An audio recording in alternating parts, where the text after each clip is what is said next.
Hello everyone, hope you're all doing well. So, in this video, I'll be explaining to you about the 3-in-1 account, that is, the demat account, trading account, and savings bank account that are required to start trading or investing in stock markets.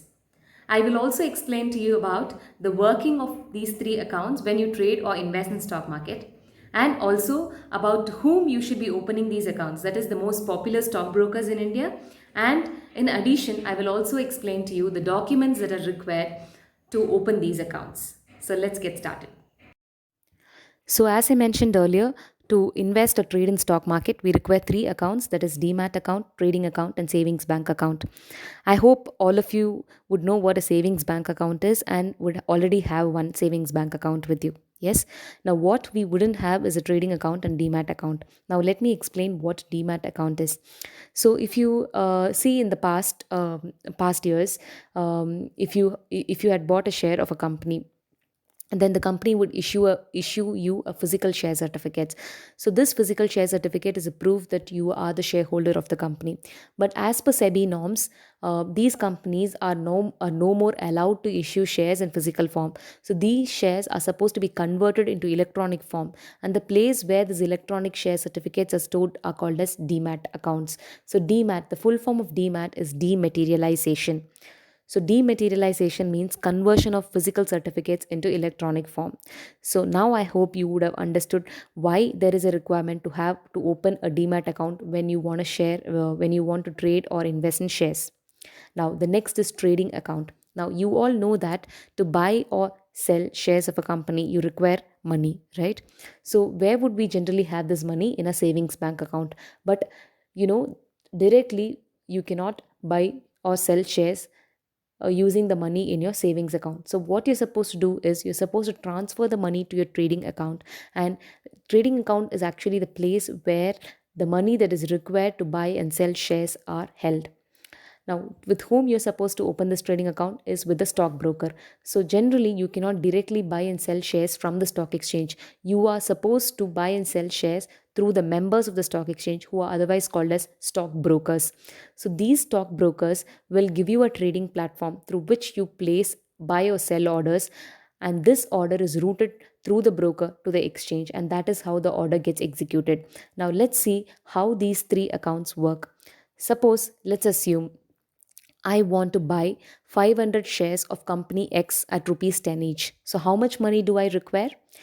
I require 5,000 rupees, isn't it? Now, the first step is to check whether there is 5,000 rupees in my trading account. Now, if I don't have that money, I have to transfer the money from my savings bank account to my trading account.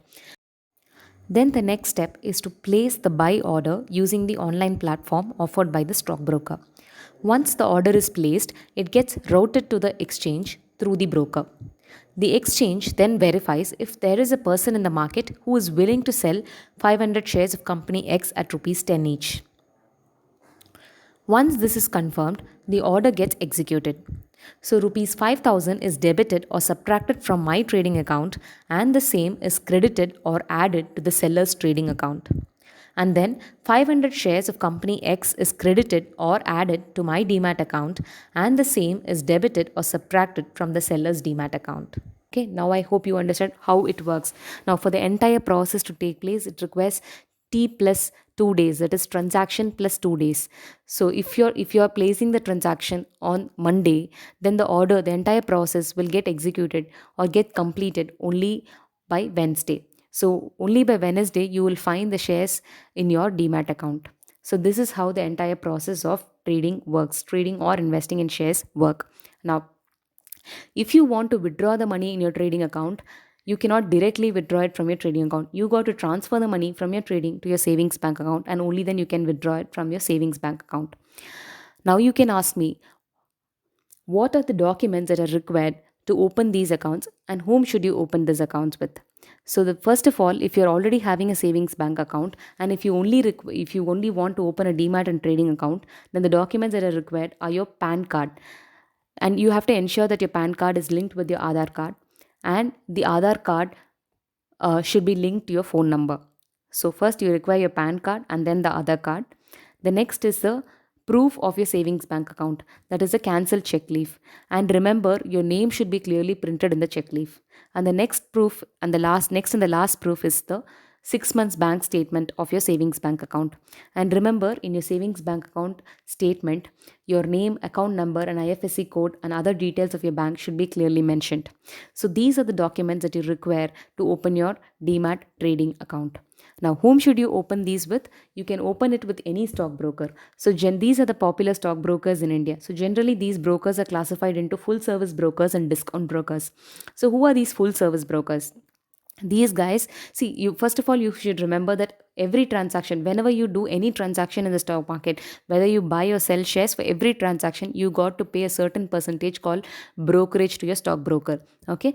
And these brokers, especially full service brokers, are the ones who generally do a lot of research and give you tips as to which company shares to buy and at what price to buy, or which company shares to sell and what price to sell.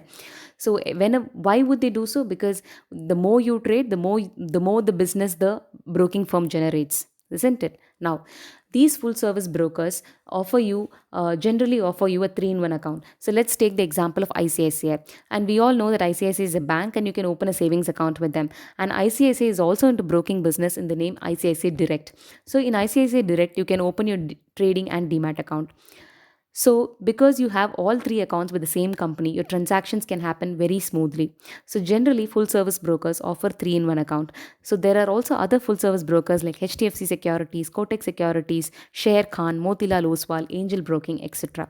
Now, let's take the case of discount brokers. Discount brokers are the companies that charge you the minimum, the least brokerage. If you are a person who would want to get into intraday trading, that is buy and sell shares within a day. So if you are a person who is going to trade in huge volumes, then obviously you would not want to shell out a lot of money in brokerage. So you would obviously prefer a company that charges you the least brokerage, isn't it? So these the discount brokers are the ones who charge you the least brokerage. So they generally don't give you any tips or any other services. They just give you the trading platform. And generally these discount brokers, they don't have much of physical presence. That is, they might not have physical branches, and even if they have, they will have very very less number of branches. So they generally give their support online. So there are the most popular discount broker in India is Zerodha, and 15% of the total trading or investing population has account with Zerodha. And there are also other discount brokers like 5paisa, Upstocks. These there are many stock discount brokers who don't have physical branch and they completely run online. So you can open your trading and Demat account with any of these brokers. And these days, with the advent of technology, everything is simple. If you have the documents ready, then the account opening process will take you less than 1 day's time, and you can immediately get started with trading or investing in stock markets. So I hope the information is clear to you. That's all for today's video, and thank you. Have a good day.